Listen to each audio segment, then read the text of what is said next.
Hello student, today we discuss geometric progression.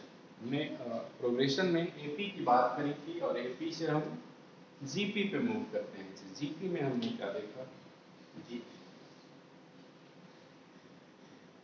GP बोले तो geometric progression. Okay, geometric progression क्या है? Geometric progression basically ऐसा function, हमने क्या बताया था कि जो प्रोग्रेशन होता है वो फंक्शन ऑफ नेचुरल नंबर होता है। तो बेसिकली ऐसा फंक्शन जो कि क्या करे, वो tn प्लस 1 अपॉन tn, तो क्या बोलते हैं? कांस्टेंट बोलते हैं। यानी कि हम लोग एक फंक्शन को दूसरे फंक्शन से डिवाइड करें, यानी कि फंक्शन के n प्लस 1th टर्म को nth टर्म से डिवाइड करें तो वैल्यू क्या आनी चाहिए? कांस्टेंट आनी चाहिए। तो आप बोलेंगे सर क्या ये हर टर्म में इक्वल आएगा, कांस्टेंट आएगा? तो बोलेंगे हाँ जी, इस कांस्टेंट आएगा। सपोज दैट t n की जगह पे हमने 4 रख दिया तो 4 प्लस 1 5 अपॉन t n की जगह पे 4 रखा था, t 5/4 क्या आना चाहिए? ये एक कांस्टेंट आना चाहिए। ठीक है, इस तरीके से हमने बोला कि दिस इज रिकर्सिव कांस्टेंट। ये फंक्शन आपको क्या देगा? कांस्टेंट देगा। और इस कांस्टेंट को हमने क्या बोल दिया? कांस्टेंट को बोल दिया r, and r is called common ratio. क्यों? क्योंकि जब आप किन्हीं भी दो टर्म्स का क्या कर रहे हैं? रेशियो ले रहे हैं, डिवीजन कर रहे हैं, तो क्या आ रहा है? कांस्टेंट आ रहा है। और वो कांस्टेंट किसका है? आउटपुट किसका है? रेशियो का आउटपुट है। तो इसलिए हमने इसको r बोल दिया और r को हमने क्या बोला? कॉमन रेशियो बोल दिया। तो आप बोलेंगे सर ये कॉमन रेशियो से क्या फायदा हुआ, इससे ज्योमेट्रिक का क्या रिलेशन है? तो देखिए, एक हम लोग ज्योमेट्रिक सीरीज बनाएंगे जो कि स्टैंडर्ड जीपी होता है। स्टैंडर्ड जीपी, स्टैंडर्ड जीपी कैसे बनेगा?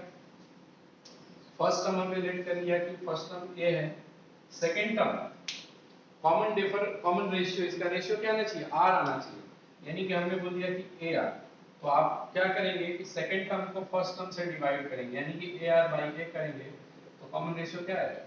r आएगा। तो इस तरीके से हमने फर्स्ट टर्म a बोला तो दूसरा टर्म ar, तो तीसरा टर्म आपको दिख रहा होगा ar स्क्वायर ar क्यूब। इस तरीके से हम लोग बढ़ते जाएंगे और nth टर्म लिखेंगे तो लिखेंगे क्या? फर्स्ट टर्म में कोई r नहीं, सेकंड टर्म में 1r, थर्ड में 2, फोर्थ में 3, यानी कि nth में, तो nth में ar to the power n minus 1, nth में क्या हो जाएगा? 1 n माइनस 1 हो जाएगा। ये आपका जीपी हो जाएगा, standard form of GP. Standard form of GP geometric progression.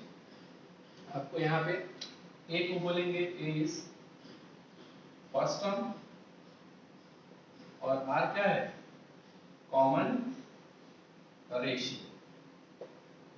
ठीक है, अब आपको a और r पता चल गया, तो nth टर्म भी आपको हमने बता दिया, तो इसको क्या बोलेंगे? tn बोलेंगे। tn ऑफ gp, यानी कि nth term of gp is ar to the power n minus 1। तो ये आपका हो जाएगा gp का फर्स्ट टर्म, r हो गया कॉमन रेशियो, ये हो गया tn, और इसको अपन लास्ट टर्म भी बोल सकते हैं। लास्ट टर्म l से रिप्रेजेंट करते हैं, ar to the power n minus 1। Right करिए।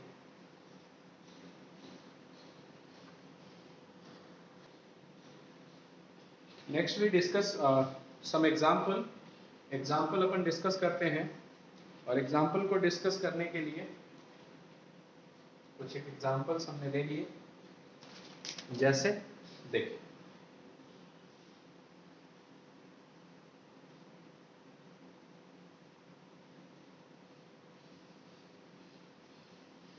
एग्जाम्पल क्या है?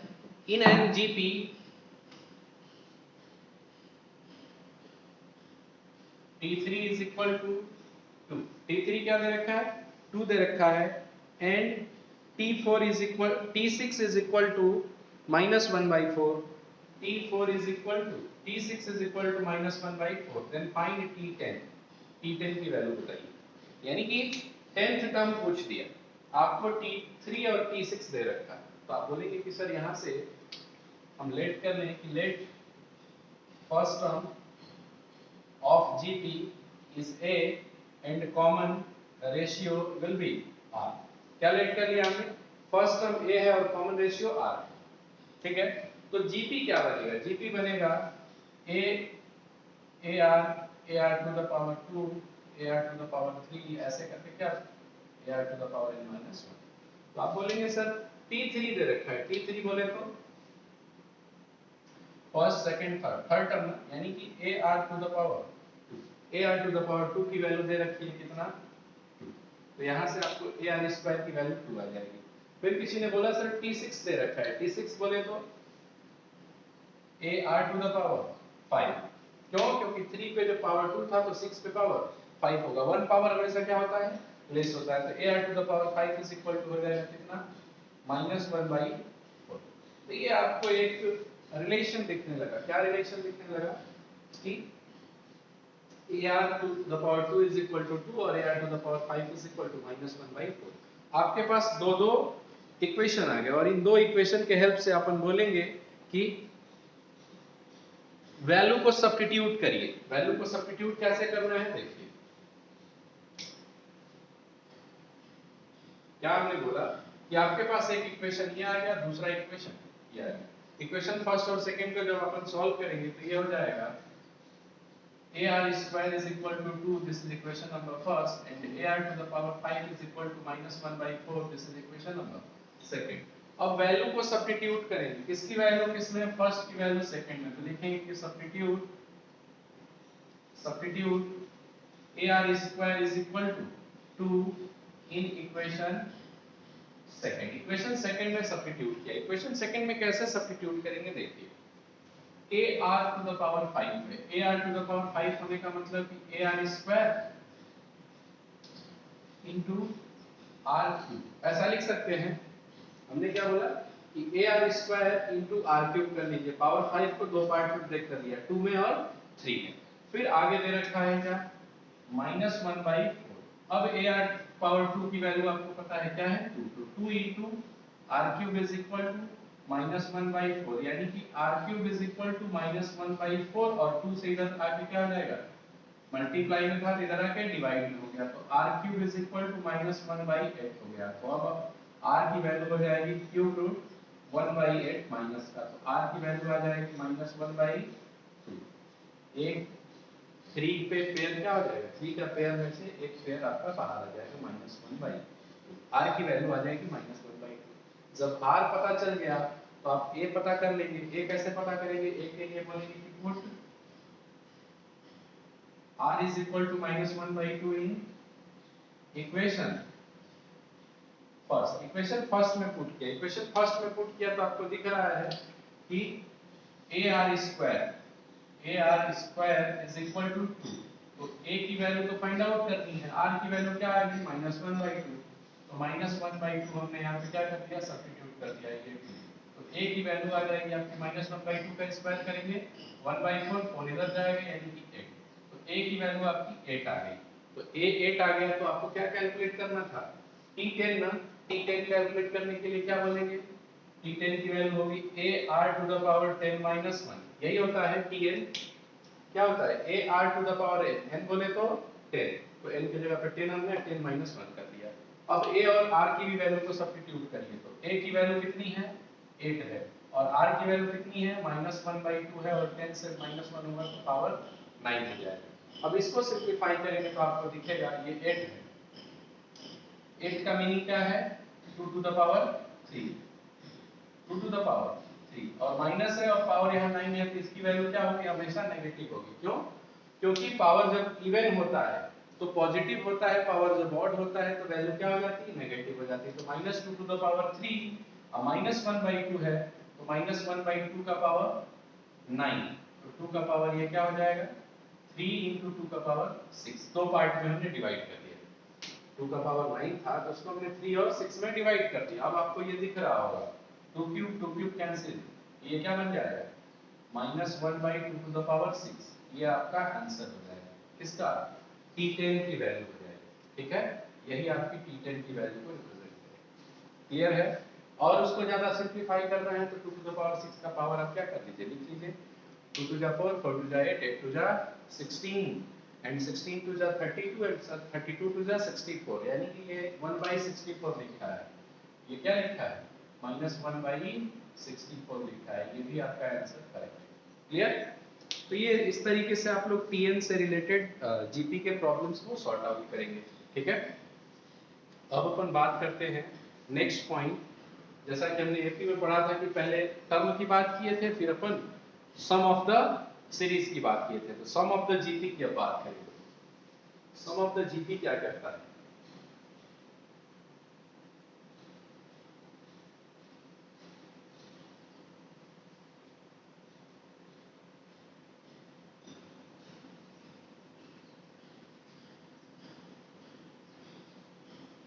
सम ऑफ द जीपी कहता है कि एसएन बोले तो पहले तो जीपी लिख लें। जीपी क्या है? ए आर स्क्वायर और ऐसे करके कहां तक a r to the power n minus 1, ऐसे यही दे रखा है। और बोल रहा है सम बोले तो इसको हमने लिख दिया क्या? फंक्शन का नाम एसएन यानी कि sum of the nth term. nth term का क्या? सम बोले तो इन सब के बीच प्लस साइन लगा दें, प्लस साइन लग गया। अब ये सीरीज का क्या हो गया? जीपी का सम हो गया। तो कोई बोलेगा सर ये सम हो गया, फार्मूला ये इतना बड़ा हम सॉल्व कैसे करेंगे? nth टर्म आ गया तो क्या nth टर्म तक हम लोग सम करते जाएंगे? नहीं, सम करने के लिए इसका प्रूफ देखिए। प्रूफ क्या कहता है कि r से मल्टीप्लाई कर लीजिए। सीरीज में क्या कर लीजिए? सम में r से मल्टीप्लाई कर लीजिए। तो ये क्या बना? Sn बना ना, r Sn is equal to, इसको देखिए, तो इसको जब अपन मल्टीप्लाई करेंगे तो ये क्या बन जाएगा? ए आर, ए में मल्टीप्लाई करेंगे तो क्या बनेगा? ए आर में मल्टीप्लाई करेंगे तो r से तो ए आर स्क्वायर, इसमें स्क्वायर वाले में करेंगे तो ए आर क्यूब, और ऐसे ऐसे जाते जाते ये क्या बन जाएगा? A r to the power n बन जाएगा। है कि नहीं? देखिए फर्स्ट टर्म में 1 आर, तो nth टर्म में n आर, है कि नहीं? जो जहां पे एक एक आर कम था वहां पे 1 आर हमने क्या कर दिया? मल्टीप्लाई करके सब में एक एक आर क्या कर दिया? इंक्रीज कर दिया। अब आपको ये सीरीज कुछ इस तरीके की दिखाई दे रही होगी। दोनों सीरीज को क्या करिए? आप सब्ट्रैक्ट कर लीजिए। सब्ट्रैक्ट करेंगे तो आपको दिख रहा होगा ये माइनस, ये माइनस, ये माइनस, ये माइनस, सब साइन क्या हो गए? माइनस हो गए। सबका साइन कैसा हो गया? नेगेटिव हो गया। नेगेटिव होने के साथ साथ आपको यहाँ दिख रहा होगा कि ए आर और a r cancel, a r square cancel, cube और क्यूब कैंसिल, ऐसे करके a r to the power n minus 1 और a r to the power n minus 1 cancel. अरे टर्म तो आ रहे होंगे ना, इस तरीके से सारे टर्म क्या आ रहे होंगे? इक्वल आ रहे होंगे, यानी कि सारे टर्म कैंसिल हो गए। बचा क्या? इधर Sn minus r Sn is equal to, उधर क्या बचा? इधर बचा a minus a r to the power n। अपन यहाँ Sn क्या कर लेंगे? कॉमन ले लेंगे। तो Sn जब हमने कॉमन लिया तो ये 1 माइनस आर बचा, यही बचेगा। और 1 minus r is equal to, इसमें एक कॉमन ले लिया तो ये बचा 1 minus r to the power n, यही हुआ। अब आपको दिख रहा होगा कि Sn की वैल्यू आ जाएगी a bracket 1 minus r to the power n upon 1 minus r, है कि नहीं? आप इसको चाहे तो मॉडिफाई कर सकते हैं, दोनों तरफ माइनस माइनस कॉमन ले लें, तो Sn इज इक्वल टू हो जाएगा a r to the power n minus 1 upon r minus, ठीक है? तो ये आपका सम ऑफ द सीरीज हो जाएगा। क्या हो जाएगा? ये सम ऑफ द जीपी, जीपी का सम हो जाएगा nth टर्म का। ठीक है, नोट डाउन करिए।